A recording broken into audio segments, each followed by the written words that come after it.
Good Monday morning, Mount Olive Church. We want to give you this morning devotion, and we want to talk about something that kind of stuck in my mind from the sermon. We're talking about Joseph, and we're talking about how that Joseph is a biblical illustration of faithfulness. The key to our success for 20 and 22 is to learn to be faithful, to commit to stand by something, to stick with something. And so we find that in the life of Joseph, how that he went through so much. We know that he went through his brothers betraying him and stripping him of his coat, his clothes, and they put him in a pit.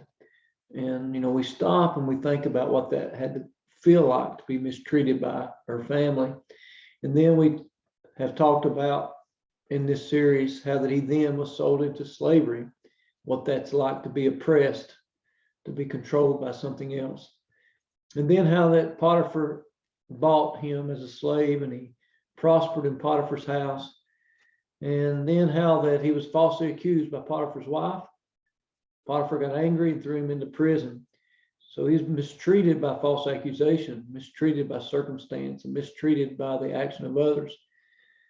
But in all that, Joseph remained faithful. And one thing that we find when we consider how that he would have never got to Egypt if he would have never become a slave. Of course, he had to be sold by his brothers to become a slave. Then in Egypt, he would have never been part of Potiphar's house if he'd never become a slave. Potiphar was the captain of the guard of Pharaoh, and he was in charge of a specific prison of those who were just imprisoned. It was called the king's prison. It was Pharaoh's prison, his prison for his personal, the personal beefs he'd had with people. And so if he never went to Potiphar's house, Joseph would have never went to prison. If he never went to prison, he would have never met the butler.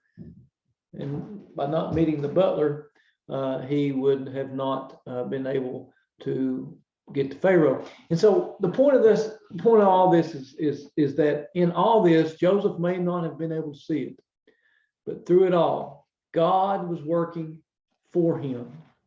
God was working for him. God, the Lord, is working for us. And so here's our scripture, Ephesians 3:20.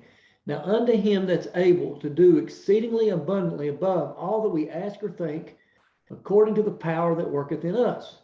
So God is working in us, and God is working for us.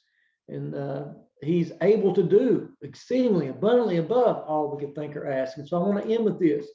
You know today that God is working for you. If you are part of God's family, if he is your Lord and your God, we know the Lord is working for me. So remember that this Monday. Well, if the Lord is working for me, how much is he working for me? Well, it said that he works exceedingly abundantly more. So if I need 2 cups, I pour this in, and you see, I can get what I need, 2 cups.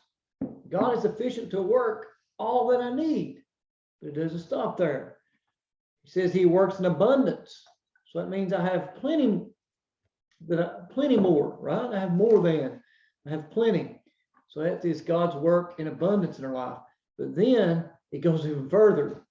We said that God is exceedingly, you can see it spilling over. Ross is going to get me itchy. Exceedingly, abundantly, more than. So think of that today. Think of this illustration and know that no matter the way things look in your life, no matter what situation you're facing, just like Joseph, you can be assured that God is working for you.